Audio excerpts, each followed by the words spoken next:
नमस्कार, मैं मनु पवार। एक बात समझ में नहीं आई कि आखिर उत्तराखंड सरकार की ऐसी क्या मजबूरी है कि उसे कांवड़ियों पर फूल बरसाने पड़ रहे हैं। मुख्यमंत्री पुष्कर सिंह धामी को उनके चरण धोने पड़ रहे हैं, उनकी आरती उतारनी पड़ रही है। अरे भाई, सरकारों की एक बहुत बड़ी जिम्मेदारी ये सुनिश्चित करना भी तो है कि ऐसी किसी भी धार्मिक या सांस्कृतिक यात्रा की वजह से बाकी लोगों को तकलीफ ना हो, आवाजाही में दिक्कतें ना आए, कानून व्यवस्था बनी रहे, आदि आदि। लेकिन सरकार उस पर फोकस करने के बजाय कांवड़ियों के आगे आखिर इतना क्यों बिछी हुई है, उनका महिमा मंडन करने में क्यों जुटी है, वो भी तब जबकि इस कांवड़ यात्रा में ऐसे अराजक और गुंडा तो तभी बड़ी संख्या में शामिल हैं जो कि गाड़ियों में, दुकानों में तोड़फोड़ कर रहे हैं, उत्पात मचा रहे हैं, हाईवे जाम कर दे रहे हैं, आम लोगों को परेशान कर रहे हैं, और तो और पुलिस वालों के भी नहीं सुन रहे हैं।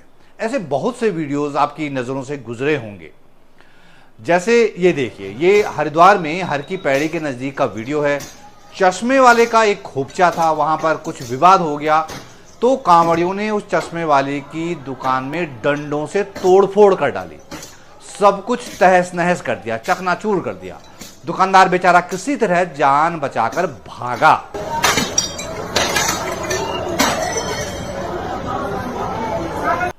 कांवड़ियों के उपद्रव का ये एक और वीडियो देखिए। ये हरिद्वार जिले के मंगलौर के पास का वीडियो है।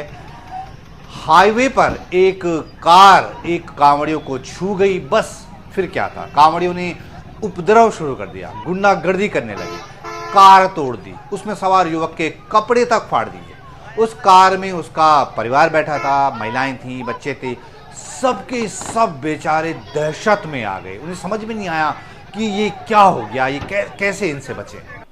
एक और वीडियो देखिए, ये भी हरिद्वार का ही बताया जा रहा है। यहाँ एक बाइक एक कांवड़िए को छू गई, फिर तो उन्होंने ऐसा उधम मचाया कि बाइक वाले की जान पर बनाई।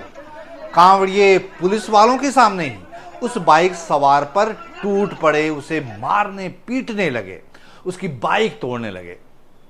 ये एक और तस्वीर देखिए, हरिद्वार में कांवड़िए ने मोटे डंडे से कार को नुकसान पहुंचा दिया। बात सिर्फ इतनी थी कि सड़क पर चल रहे एक कांवड़िए को ये कार छू गई, फिर तो कांवड़ियों ने कार को नुकसान पहुंचाकर ही दम लिया। कार का मालिक बेचारा जान बचाकर किसी तरह पुलिस स्टेशन भागा। जब आप हाईवे को घेर कर चलोगे तो कार भी टच करेगी, बाइक भी टच करेगी, कोई भी वाहन हो वो कहीं ना कहीं तो किसी न किसी कांवड़िए को छू ही लेगा।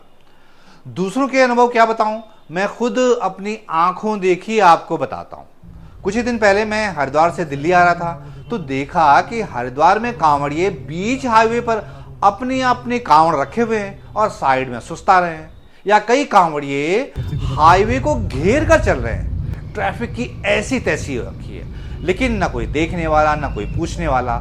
लंबे लंबे जाम लग रहे हैं इन दिनों हाईवे पर। वैसे इन दिनों दिल्ली हरिद्वार ऋषिकेश की यात्रा करना बहुत समझदारी का काम तो नहीं है, लेकिन कुछ काम जरूरी होते हैं, इमरजेंसी होती है तो उनके लिए जाना पड़ता है, और जाना ही पड़ता है। और जाने का मतलब है कि आपका इस अराजकता से सामना होना ही होना है।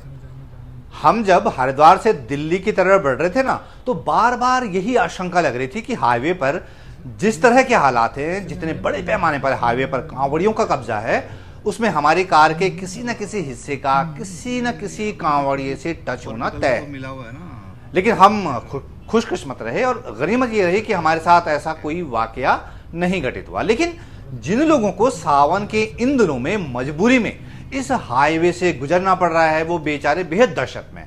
ये मैंने अपनी आंखों से देखा है, वही आंखों देखी मैं आपसे शेयर कर रहा हूं। और ये अराजकता का आलम तब है जबकि कांवड़ियों के लिए एक रास्ता तय है, उसमें सुविधाएं भी हैं, जगह जगह बैरिकेड्स लगे हैं, जगह जगह लाइट्स लगी हुई हैं, टेंट लगे हुए हैं, व्यवस्था बनाए रखने के लिए पुलिस लगी हुई है। वो नहर की पटरी वाला रास्ता है, लेकिन इन दिनों कांवड़ियों की धौंस पट्टी चल रही है। उन्हें उसी हाईवे पर कांवड़ लेकर, डीजे लेकर, बड़े बड़े ट्रक लेकर चलना है, जो कि गाड़ियों का आम रास्ता है। और ऐसी जिद है कि पूरा सिस्टम उनके आगे सरेंडर हो चुका है।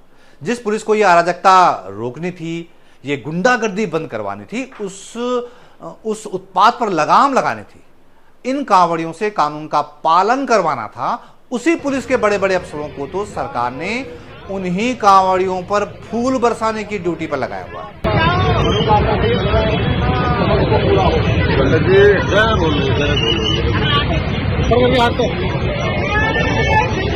अब जब पुलिस के बड़े बड़े साहब लोग कानून व्यवस्था का हाल देखने के बजाय या ट्रैफिक को क्लियर करने के बजाय कांवड़ियों पर फूल बरसाने में बिजी हों तो बेचारे आम पुलिस वाले क्या जो करें। कांवड़ियों के कई जत्थे पुलिस वालों की इसी मजबूरी का फायदा उठा रहे हैं, धौंस जमा रहे हैं। जैसे इस एक वीडियो में हुआ, हरिद्वार में कुछ कांवड़िए किसी और ही रास्ते से लेकर कांवड़ लेकर जाना चाहते थे। पुलिस ने नहीं जाने दिया तो उन्होंने कांवड़ को बीच सड़क पर रखकर रोड जाम कर दिया। पुलिस वालों ने पहले तो बहुत धैर्य रखा, लेकिन आखिर कब तक जो रखते। पूरी सड़क जाम हो चुकी थी, आम लोग परेशान हो रहे थे। फिर पुलिस वाले अपनी पर उतर आए और उन्होंने जमकर लाठियां बरसाई। तब कांवड़ियों के भेष में आए उपद्रवी तितर बितर हुए। मुझे नहीं पता कि बाद में उन पुलिस वालों का क्या हुआ होगा, लेकिन उन्होंने कांवड़ की धौंस दिखाकर हाईवे जाम कर देने वालों को जमकर कूट दिया। हालांकि इस मौसम में ऐसा दुस्साहस आमतौर पर पुलिस वाले करते नहीं हैं। उनके सामने बहुत सी लक्ष्मण रेखाएं आ जाती हैं। जब प्रदेश के मुख्यमंत्री ही उन कांवड़ियों के पैर धो रहे हों, उन्हें माला पहना रहे हों, उन पर फूल बरसा रहे हों, तो मैसेजिंग ऊपर से ही क्लियर है कि क्या नहीं करना है। मतलब कांवड़िए चाहे कुछ भी करें, गुंडागर्दी करें, लूटपाट करें, उपद्रव करें, वो सरकार के पूजनीय है, क्योंकि उनमें वोट है, उनके पीछे सरकारों का अपना एजेंडा है, ये चुनाव के वक्त काम आते हैं। ऐसे में ये कांवड़िए चाहे कानून व्यवस्था को डंडे के दम पर बंधक ही बना दें, उन्हें रोकने की हिम्मत भला किसमें है। इसीलिए कांवड़ियों की गुंडागर्दी सिर चढ़कर बोल रही है। लेकिन एक बात मेरी आज तक समझ में नहीं आई कि ये कांवड़ियों के जत्थे आखिर हरिद्वार रोड पर ही इतना उत्पात क्यों मचाते होंगे, इतनी गुंडागर्दी क्यों करते हैं इस रूट पर। शिव का धाम तो झारखंड के देवघर में भी है, वहां भी सावन के दिनों में लाखों कांवड़िए जाते हैं। या हर साल जो अमरनाथ यात्रा होती है, वहां भी बहुत बड़ी तादाद में श्रद्धालु जाते हैं। वहां तो कभी ऐसी अराजकता नहीं सुनी गई। न बड़े बड़े ट्रकों में डीजे जाते हैं, न बड़े बड़े ट्रॉले, न शोर, न शराबा, न गुंडागर्दी, न उत्पात, न गाड़ियों में तोड़फोड़। कांवड़े चुपचाप जल भर लाते हैं और शिव को समर्पित कर देते हैं। तो आखिर हर साल हरिद्वार रूट पर ही इतना बवाल क्यों हो जाता है? क्या इसके लिए यहाँ की सरकारें जिम्मेदार हैं, जिन्होंने कांवड़ियों को इतना चढ़ा दिया है कि वो कानून व्यवस्था की ऐसी तैसी कर डालते हैं? किसी को कुछ नहीं समझ रहे हैं। क्या ये वोट की चाह से निकली अराजकता है? क्या इस गुंडागर्दी को सरकारों का फुल संरक्षण है?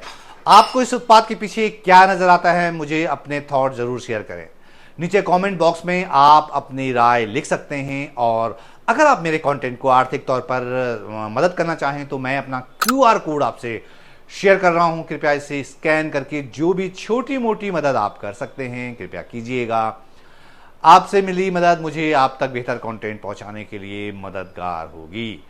अगर आप ये पूरा वीडियो देख चुके हैं और अभी तक मेरे चैनल को सब्सक्राइब नहीं कर पाए हैं तो कृपया फटाफट कर लें। साथ में बेल आइकन पर भी क्लिक कर लीजिए ताकि मेरे हर नए वीडियो की सबसे पहले नोटिफिकेशन आपके फोन पर टन से बज जाए।